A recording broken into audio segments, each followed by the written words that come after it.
నమస్తే VTV political ఛానల్కు స్వాగతం. ఐబొమ్మ రవిని మన తెలంగాణ పోలీసులు చాలా కష్టపడి చేసి పట్టుకున్నారు. అయితే ఐబొమ్మ రవి సామాన్య ప్రజలకి దేవుళ్ళలా ఉన్నాడు.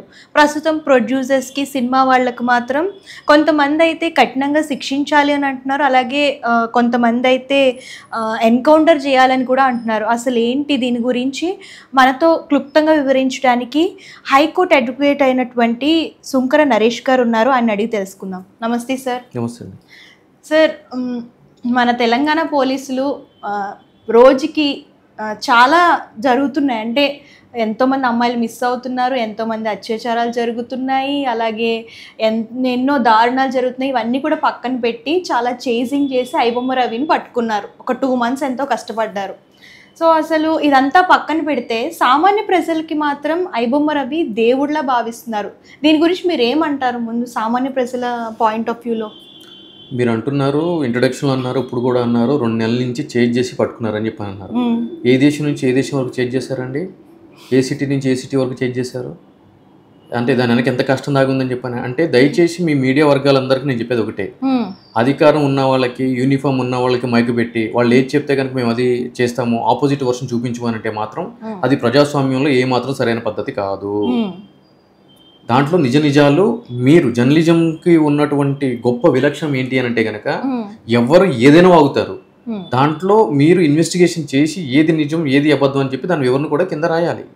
సో మనకు క్లియర్గా తెలుస్తుంది. రవి వాళ్ళ వైఫ్ పట్టించింది, ఇద్దరి మధ్య కుటుంబ సంబంధమైన విభేదాలు ఉన్నాయి కాబట్టి దానికి సంబంధించి ఒక 1 month ముందే ఇన్ఫర్మేషన్ ఇచ్చింది. దానికి గురించే వాళ్ళు 1 month ముందు ప్రెస్ మీట్ పెట్టి మేము పట్టుకుంటామని చెప్పి ఛాలెంజ్ చేశారు కాబట్టి పట్టుకున్నారు అని చెప్పి క్లియర్గా అందరూ తెలుస్తుంది.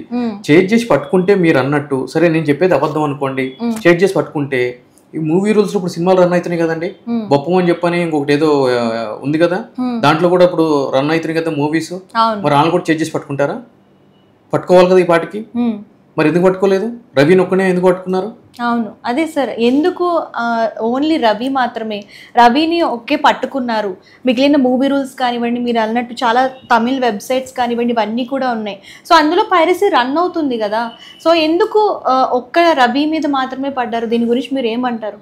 ఎందుకు అని అంటే కనుక యాజ్ సింపుల్ యాజ్ గుడ్ అండి. ఇప్పుడు ప్రెస్ మీట్లో సజ్జనార్ గారు చిరంజీవి గారిని, నాగార్జున గారిని, రాజమౌళి గారిని, దిల్ రాజు గారిని కూర్చోబెట్టుకుని ప్రెస్ మీట్ పెట్టారు.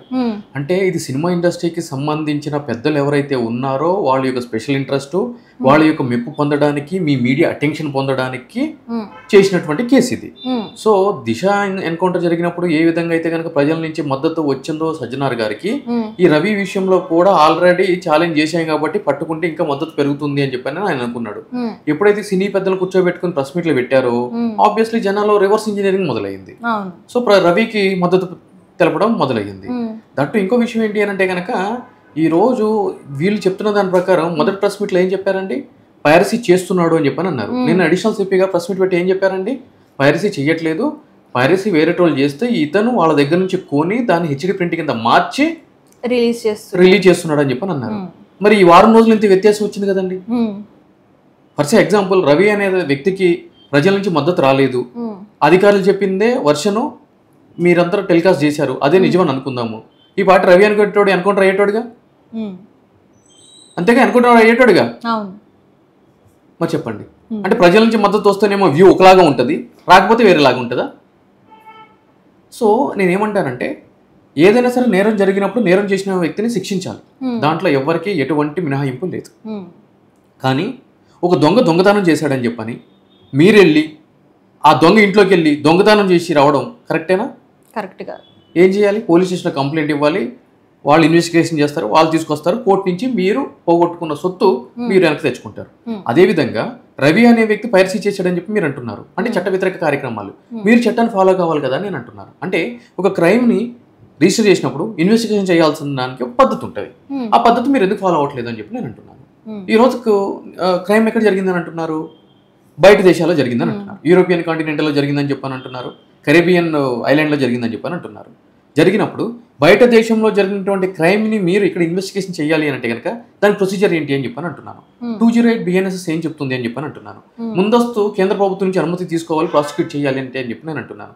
ఏ విధంగా అయితే ప్రెస్ ముందు మీరు పెట్టి మీరు చెప్పారో రేపటి రోజున శిక్షలు విధించేటప్పుడు మీరు ఆ విధంగానే అంతే బలంగా శిక్ష పడేటట్టు చేస్తారా అనేది నేను మొదటి నుంచి అంటున్నాను. శిక్షలు పడవు కదా, పెట్టిన కేసులు ఏంటి? అందులోకి అతని మీద ఫస్ట్ రిజిస్టర్ అయిన ఎఫ్ఐఆర్లో 7 సంవత్సరాల లోపు శిక్ష పడే అవకాశం ఉన్నటువంటి ఆస్కారం ఉన్నటువంటి సెక్షన్స్. మరి రిమాండ్ ఎందుకు చేశారు? దాని తర్వాత అతను బయటకు వస్తాడేమో అని చెప్పని ఇంకొక ఎక్స్ట్రా 3 కేసులు పెట్టడం జరిగింది. ఈరోజు ఫర్దర్ కస్టడీ కూడా తీసుకోవడం జరిగింది. మొదటగానేమో ఏమన్నారు వాళ్ళు, కస్టడీలో కోఆపరేట్ చేయట్లేదని అన్నారు. మరి కోఆపరేట్ చేయట్లేదు వ్యక్తి పైరసీ చేయలేదు, ఆల్రెడీ టెలిగ్రామ్ ద్వారా డౌన్లోడ్ చేసిన వాటిల్ని అప్లోడ్ చేసి హెచ్డి క్వాలిటీలోకి మార్చి అప్లోడ్ చేసి ప్రజలకు అందుబాటులోకి తీసుకుని వస్తున్నాడు. బెట్టింగ్ యాప్స్ని ప్రమోట్ చేస్తూ ఆ అమౌంట్ని వేరే వెబ్సైట్ ద్వారా డాలర్స్లో మార్చి మిగిలిన వాళ్ళకి పెడుతున్నాడు, విలాసవంతమైన జీవితం గడుపుతున్నాడు, ఇన్ని చెప్పాడు. అంటే అతను కస్టడీలో ఉంటే అతను కోఆపరేట్ చేస్తేనే కదా ఇవన్నీ బయటకు వస్తాయి, లేదంటే ఎలా తెలుస్తుంది? సో ఇవన్నీ పాయింట్ ఆఫ్ కన్సిడరేషన్స్. ఎప్పుడైతే కనుక నేను మొదటిగా నా గళం ఇప్పాను, ఈ క్రైమ్ బయట దేశంలో జరిగినప్పుడు ఇక్కడ ఎలా చేస్తారు అని చెప్పని, నిన్న దానికి సమాధానం ఎడిషనల్ సిపి గారు చెప్పారు. విదేశాల్లో క్రైమ్ జరిగింది కాబట్టి దానికి సంబంధించి ఇన్వెస్టిగేషన్ చేయాలి అని అంటే కనుక మేము సంబంధించిన చట్టాల గురించి మేము స్టడీ చేస్తున్నాము అని చెప్పని. సో అంత ఆతృత ఎందుకు? ఈరోజు నిఖిల్ అనే వ్యక్తి ఇతనికి అవి డిజైన్స్ చేసి పంపిస్తాడు పోస్టర్స్ అని చెప్పని అంటున్నారు. నిఖిల్ అనే వ్యక్తిని అరెస్ట్ చేశారా? లేదు. మరి నేరంలో పాలు పంచుకున్న వ్యక్తి, ఆ నేరానికి ప్రోత్సహించే వ్యక్తి కూడా నిందితుడే కదా. మరి అతను అరెస్ట్ చేయాలి కదా, అతను కూడా కస్టడీలోకి తీసుకోవాలి కదా, అతను కూడా విచారించాలి కదా. మరి ఎందుకు చేయలేదు ఇప్పటివరకు? సరే, ఐబొమ్మ రవి అనే వ్యక్తికి కంపెనీస్ ఉన్నాయి, ఎంప్లాయీస్ ఉన్నారు అని చెప్పని అంటున్నారు. మరి ఆ కంపెనీస్ అయ్యి ఎంప్లాయీస్ అయ్యి వాళ్ళని ఎందుకు అరెస్ట్ చేయట్లేదు? ఎందుకు ఒక రవి చుట్టూరే మొత్తం సినిమా అంతా తిరుగుతుంది? సో ఇవన్నీ కూడా ఆలోచించాలి. బెట్టింగ్ యాప్స్ అని అంటున్నారు. ఈరోజు నేను చెప్తున్నాను, బెట్టింగ్ యాప్స్లో పోలీసులే ఒక బెట్టింగ్ నిర్వహిస్తున్నారు అని చెప్పి మీరు ఫిర్యాదిస్తే సదరు బెట్టింగ్ నిర్వాహకుడిని పట్టుకుని వచ్చి ఆ బెట్టింగ్ నిర్వాహకుడి దగ్గర లక్షల రూపాయలు లంచాల రూపంలో తీసుకుని కఠినమైన చట్టాలు పెట్టాల్సిన దగ్గర గేమింగ్ యాక్ట్లో ఉన్న సెక్షన్ 3 and 4 అంటే 6 నెలలు 41 CRPC ఇచ్చే సెక్షన్స్ పెట్టి వాళ్ళని విడిచిపెడుతున్నారు. వాళ్ళు కొన్ని లక్షల కోట్లకు పడగలుస్తున్నారు. మరి ఇది ఎవరు తప్పిదాం? NDPS యాక్ట్ అంటే డ్రగ్స్ కేసుల్లో కూడా పట్టుబడినప్పుడు ఎవరైతే గనక ఆర్థికంగా బలంగా ఉంటారో వాళ్ళ దగ్గర నుంచి లక్షల రూపాయలు లంచాలుగా తీసుకుని వాళ్ళని కన్జ్యూమర్ వినియోగదారుడి కింద చూపిస్తున్నారు. అంటే దాంట్లో అరెస్ట్ ఉండదు, నోటీస్ ఇచ్చి పంపిస్తారు. మరి ఇటువంటి పోలీస్ అధికారులు ఏం చేయాలి? అంటే ఈ విధంగా మీ దగ్గర ఆధారాలు ఉన్నాయా, ఆరోపణలు చేస్తున్నారు? నా దగ్గర ఆధారాలు ఉన్నాయి. నా క్లయింటే 23 కోట్ల రూపాయలు బెట్టింగ్లో పోగొట్టుకుంటే బెట్టింగ్ నిర్వహిస్తున్నటువంటి నిర్వాహకుడి details including Aadhaar card, PAN card and ఇంటి అడ్రస్సు, అతను వాడే కార్లు, అతని యొక్క ప్రాపర్టీసు, పోగొట్టుకున్న 23 కోట్లకు సంబంధించిన బ్యాంక్ స్టేట్మెంట్స్ ఇవన్నీ తీసుకుని సంబంధించిన పోలీస్ అధికారుల దగ్గరికి వెళ్తే, Rachakonda cyber crimes LB Nagar వెళ్తే సిగ్గులు ఎదురా పోగొట్టుకుని 20 కోట్లు అని చెప్పని బాధితుడిని ఎగతాళిగా మాట్లాడి అవహేళన చేసి పంపించారు. హైకోర్టులో రిట్టేస్తే తప్ప దిక్కులేని పరిస్థితి. ఎఫ్ఐఆర్ చేసిన తర్వాత కూడా సదరు నిర్వాహకుడికి నాగాచార్య అనే ఒక ఇన్స్పెక్టర్ ఉంటాడు, ఫోన్ చేసి చెప్తున్నాడు, నువ్వు ఆడు, ఏం కాదు నేను చూసుకుంటా అని చెప్పాను. మరి ఇటువంటి దౌర్భాగ్యమైన పరిస్థితి ఇక్కడ ఉన్నప్పుడు ఒక్క రవిని పట్టుకుంటేనే సమాజంలో ఉన్నటువంటి మొత్తం సైబర్ క్రైమ్స్ని మీరు నిరోధించారు అని అంటే కనుక మరి వీటి గురించి ఏం మాట్లాడతారు? నేను ఓపెన్గా చెప్తున్నా కదా, వీటిలన్నిటికీ సమాధానాలు కావాలి కదా. అవును సార్, ఆయన మీద ఏమేమి కేసులు పెట్టారు? అతను బయటకు వచ్చే అవకాశం ఉందా, లేదంటే సో ఈ సినిమా ఇండస్ట్రీ వాళ్ళందరూ కూడా ఆయన లోపలిని ఉంచడానికే ప్లాన్ చేస్తున్నారా? అసలు ఏంటి దీని గురించి చెప్పండి. జనరల్గా అయితే కనుక ప్రజల నుంచి మద్దతు రవికి రాకపోతే గనక అతను రవి అనే వ్యక్తిని మనం మర్చిపోవాల్సిందే. కానీ అనూహ్యంగా ప్రజల నుంచి మద్దతు వచ్చింది కాబట్టి అతని విషయంలో పోలీస్ అధికారులు చట్ట ప్రకారం వ్యవహరిస్తున్నారు ఇప్పుడు. సో కాబట్టి రవి అనే వ్యక్తి తప్పనిసరిగా ఈ రోజు నుంచి కౌంట్ డౌన్ స్టార్ట్ చేసుకుంటే కనుక 20 రోజుల్లో బయటికి రావడం అనేది తథ్యం. ఇంటర్వ్యూ సేవ్ చేసి పెట్టుకోండి, నేను చెప్తున్నాను కదా. సో కాబట్టి అతన్ని ఆపడం ఎవరితరం కాదు. బెయిల్ మీద బయటకు వస్తాడు. బెయిల్ ఈజ్ రూల్ అండి, జైల్ ఈజ్ ఎన్ ఎక్సెప్షన్ అండి, అది ప్రైమా ఫేసి. సో బెయిల్ అనేది 100% వస్తుంది. ఈరోజు 4-5 కేసులు పెట్టి కస్టడీలో పెట్టి ఈ యొక్క కేసు ఇప్పుడు వేడి ఎక్కువగా ఉంది కాబట్టి ఇప్పటికిప్పుడు రవి అనే వ్యక్తి బయటకు వస్తే పోలీసుల మీద ఉన్న నమ్మకం పోతుంది కాబట్టి అందు గురించి ఇంకొక 2-3 కేసులు రిజిస్టర్ చేసి దాంట్లో కస్టడీ పిటిషన్ చేసి తీసుకోవడం జరుగుతుంది. ఎందుకు అంటే కనుక కొత్త BNSS ప్రకారము 15 రోజుల వరకు కూడా వాళ్ళకి ఎప్పుడు కావాలంటే అప్పుడు, అరెస్ట్ అయ్యే దగ్గర నుంచి కాదు, ఎప్పుడు కావాలంటే అప్పుడు తీసుకోవచ్చు 60 రోజుల్లో. కాబట్టి చట్టం ఎలిసిబాటు కనిపించింది కాబట్టి 60 రోజుల లోపు వాళ్ళు ఏదైనా చేస్తారు. ఈ లోపు ఏమవుతుంది, ఈ ఇష్యూ అనేది పక్కదోవ పడుతుంది. వేరే కొత్త ఇష్యూ వస్తుంది కాబట్టి ఎవరు పట్టించుకోరు కాబట్టి అదొక పన్నంగా పన్నారు. ఓకే.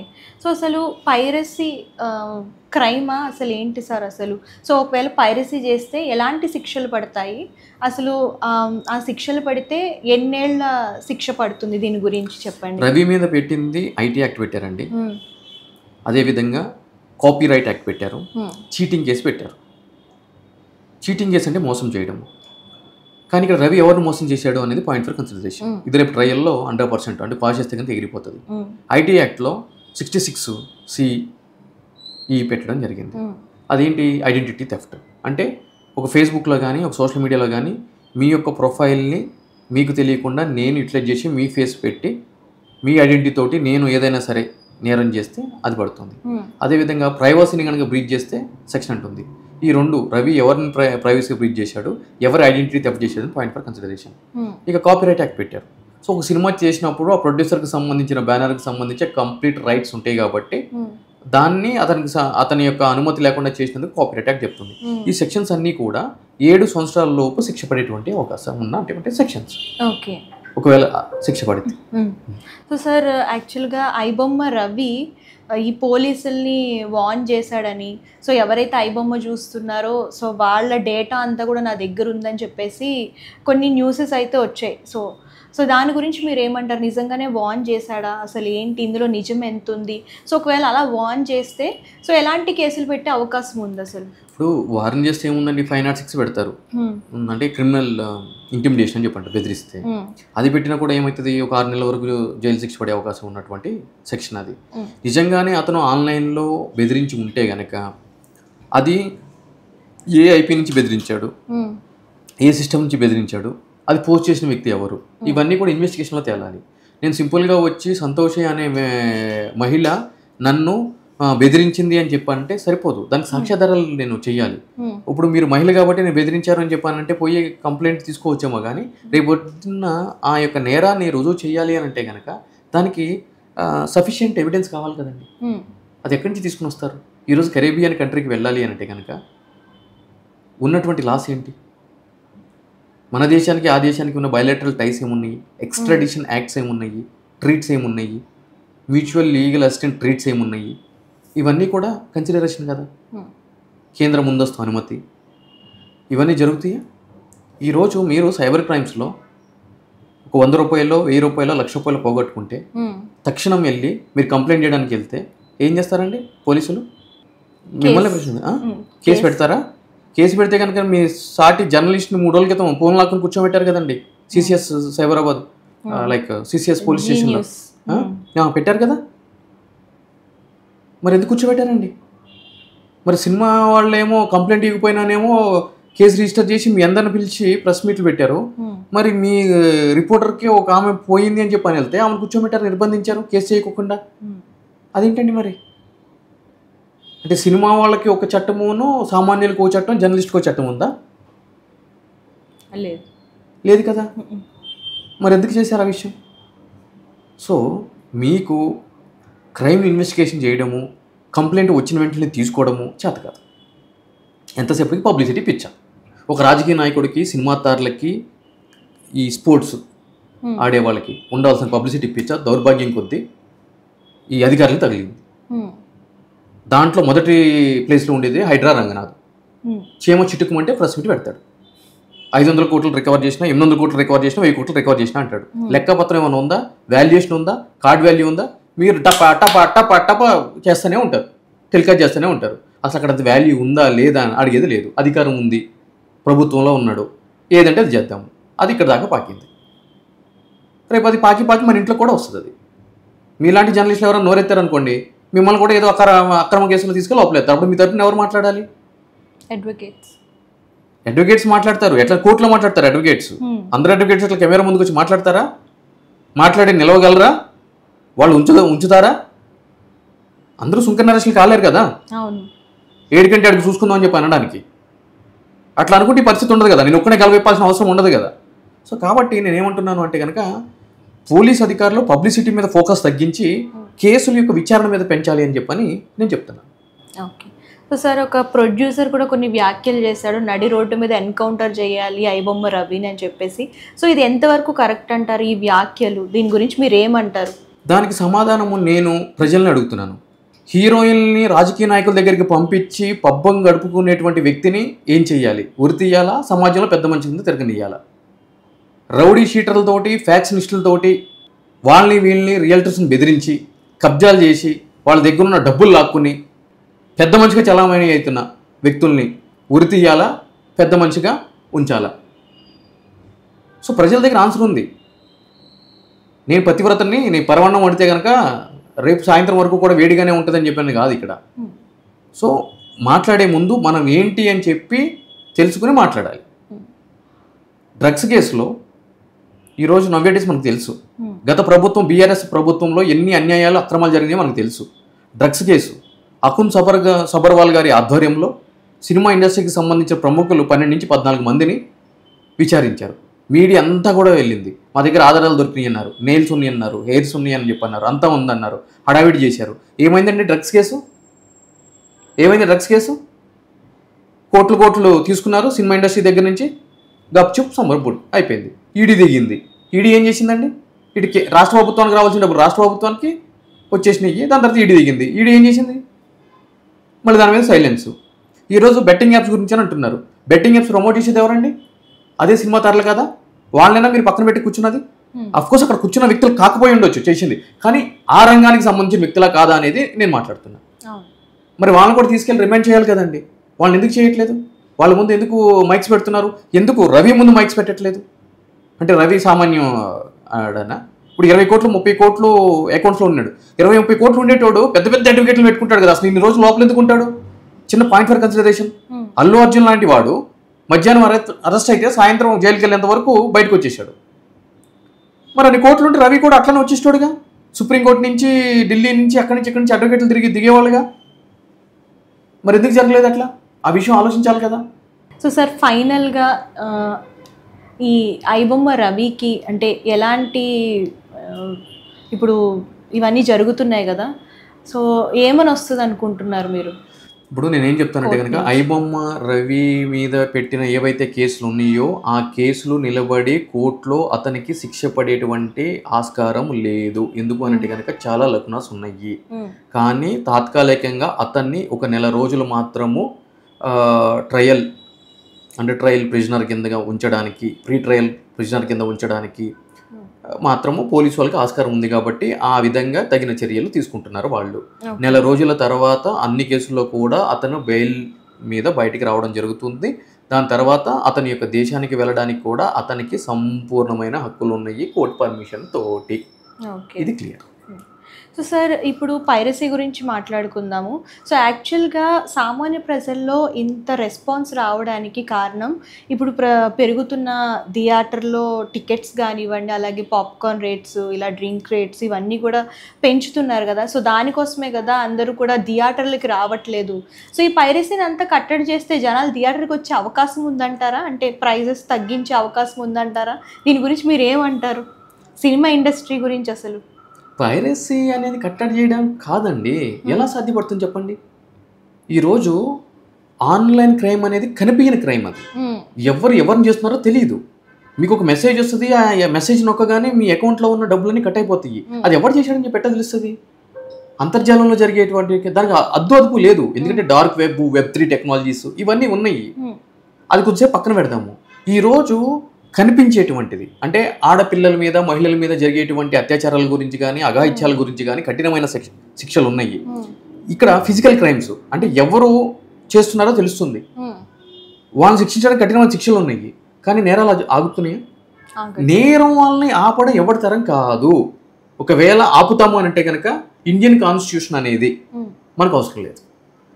పోలీస్ స్టేషన్ అనే కాన్సెప్ట్ మనకు అవసరం లేదు. కోర్టులు అనే కాన్సెప్ట్ మనకు అవసరం లేదు. అంతే కదా. ఇంకెవరు అవసరం లేదు. అంతే కదా. నేరం జరిగినప్పుడు ఇవన్నీ ఎందుకండి? నేరం జరుగుతాయి, నేరాన్ని కట్టడి చేయడానికే కదా ఈ సిస్టమ్, ఈ వ్యవస్థ అంతా ఉంది.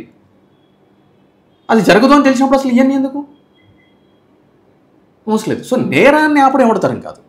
కానీ జరగకుండా ఎటువంటి స్టెప్స్ తీసుకోవాలి అనేది point for consideration. Okay. So ఎలాంటి స్టెప్స్ తీసుకోవాలి సార్ జరగకుండా? ఇప్పుడు ఈ రోజు సినిమా టికెట్లు పెరుగుతున్నాయి. ఈ రోజు ప్రభుత్వాలు ఏం చేస్తున్నాయి? పెద్ద హీరోలు సినిమాలు రిలీజ్ అయితే సినిమా టికెట్స్ పెంచుకోండి అని చెప్పి జియోస్ ఇస్తున్నాయి 5 రోజులకి.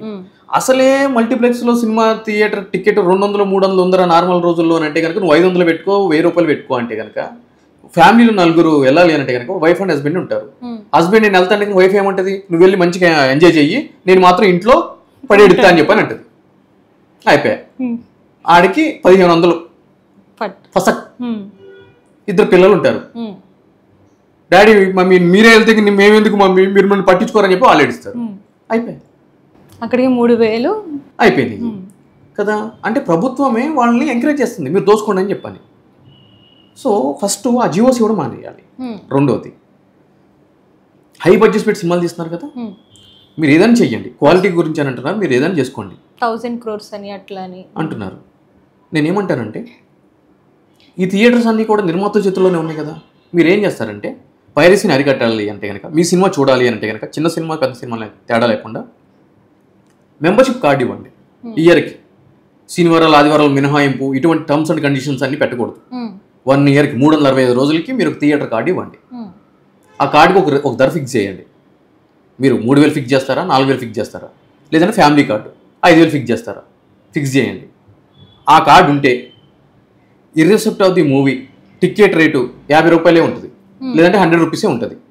దాని మీద మీరు హోంవర్క్ చేయండి, చేసి ఆ కార్డ్స్ ఇవ్వండి. అప్పుడు ఏం జరుగుతుందంటే చిన్న సినిమా పెద్ద సినిమా తేడా లేకుండా వీకెండ్ వస్తే జనాలు వస్తారు. ఎందుకంటే కనుక ఈ కార్డు ఉంది, వేస్ట్ అయిపోతుంది, మనం 1 year కట్టినాం కదా, వెళ్ళి సినిమా చూసి కొద్దిసేపు వద్దామని చెప్పాలి. వాళ్ళకి ప్రత్యేకమైన రాయితీ ఇవ్వండి. ఎటువంటి రాయితీ? ఇంటి నుంచి ఫుడ్ తీసుకెళ్ళొచ్చు, వాటర్ బాటిల్ తీసుకెళ్ళొచ్చు, పాప్కార్న్ తీసుకెళ్ళొచ్చు.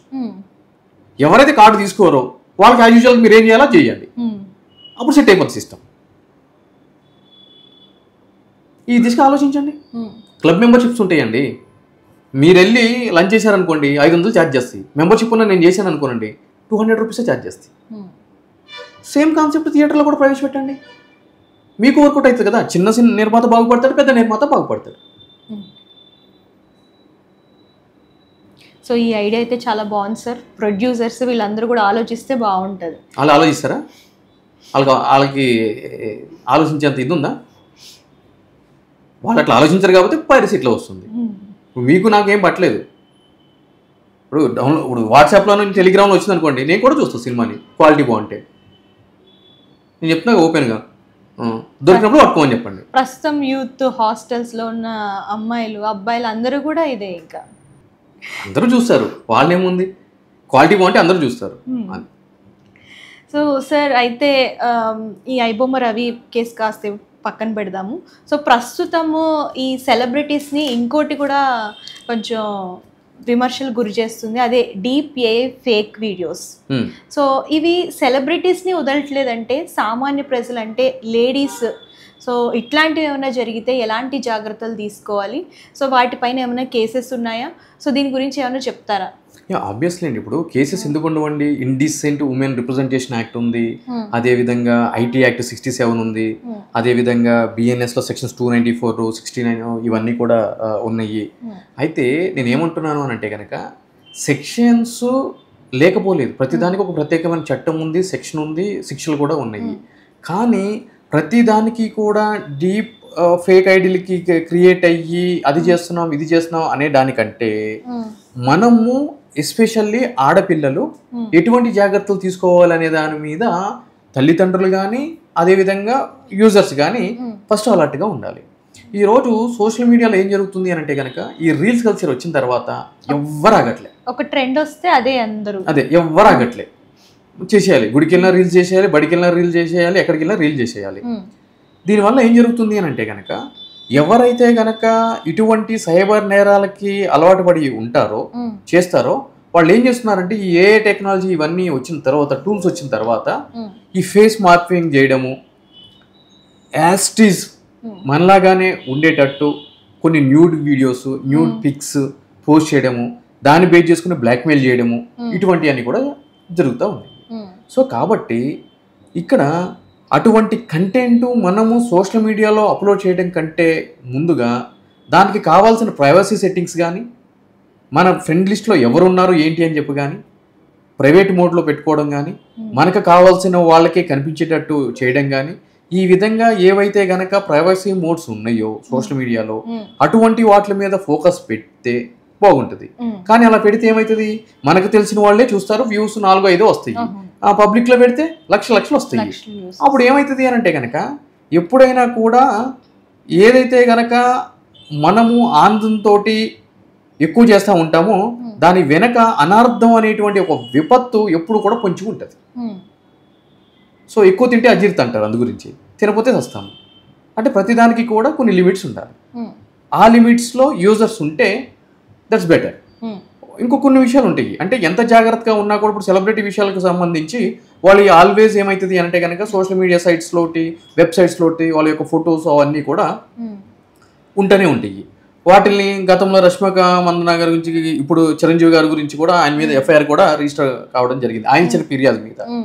నేనేమంటున్నాను అంటే కనుక ఈ ఐబొమ్మ రవిని పట్టుకున్నట్టు చిరంజీవి గారి ఫోటోల్ని మార్క్ చేసి ఎవరైతే గనక నేరాలకు పాల్పడ్డారో వాళ్ళని ఎందుకు పట్టుకోలేదు ఈ పోలీస్ అధికారులు? చిరంజీవి గారు కంప్లైంట్ ఇచ్చేయడానికి సజ్జనార్ గారు 4-5 రోజులు ఆయన తిప్పుకున్నారు చిరంజీవి గారిని. సజ్జనార్ గారు ఎక్కడికి వెళ్తే చిరంజీవి గారు అక్కడికి వెళ్ళేటోళ్ళు. నెక్లెస్ రోడ్ మీద ఏదో రన్ చేస్తే కనుక దాంట్లో కూడా వెళ్ళిపోయాడు చిరంజీవి గారు. ఎందుకు? ఎఫ్ఐఆర్ చేయించుకోవడానికి. పట్టుకున్నారా? 4 వీక్స్ అవుతుంది. 4 వీక్స్ అవుతుంది. ప్రెస్ మీట్ పెట్టి ఏం చెప్పాడు చిరంజీవి గారు?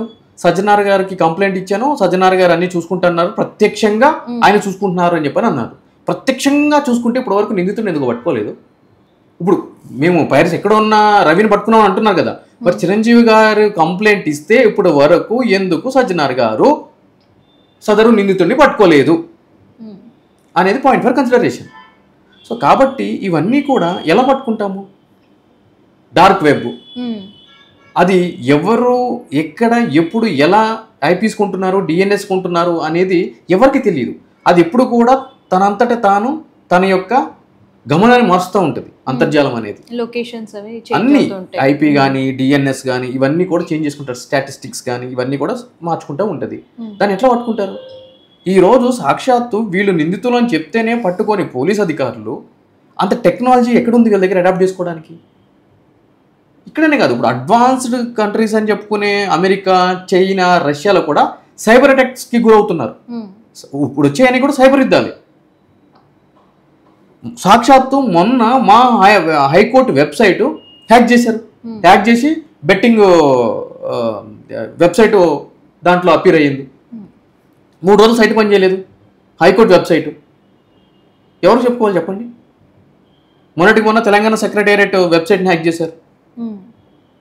మన డిఫెన్స్ సిస్టమ్కి సంబంధించిన వెబ్సైట్స్ని హ్యాక్ చేశారు. సో మనము ఏదైతే కనుక ఆర్మీ సైనికులు అని చెప్పని అంటున్నామో, ఇప్పుడు మన భారతదేశానికి ఉన్నటువంటి థ్రెట్ ఏంటంటే కనుక సైబర్ థ్రెట్, డాటా థ్రెట్.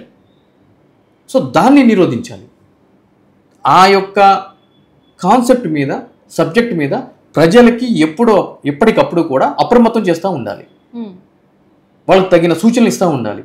ఏదైనా సస్పెక్ట్ సంబంధించిన వెబ్సైట్స్ ఉంటే కేంద్ర ప్రభుత్వం ఆధీనంలోనే ఉంటుంది కాబట్టి వాటిని నిరోధించడానికి రాష్ట్ర ప్రభుత్వం వారు కేంద్ర ప్రభుత్వానికి తరచుగా కూడా దీని మీద ఒక మానిటరింగ్ వింగ్ని ఏర్పాటు చేసి ఎప్పటికప్పుడు ఏవైతే కనుక థ్రెట్స్ ఉంటాయో అటువంటి వెబ్సైట్స్ని క్లోజ్ చేస్తూ ఉండాలి. ఇది ఒక నిరంతర ప్రక్రియ. ఎన్ని రోజులు చేయాలంటే కనుక చేస్తూనే ఉండాలి. రోజు స్నానం ఎలా చేస్తాం, రోజు తిండి ఎలా తింటాము, అలానే రోజు కూడా ఈ సైబర్ సెక్యూరిటీ నుంచి ప్రొటెక్ట్ చేసుకోవడానికి తగిన మెజర్మెంట్స్ చేసుకుంటూ ఉండాలి.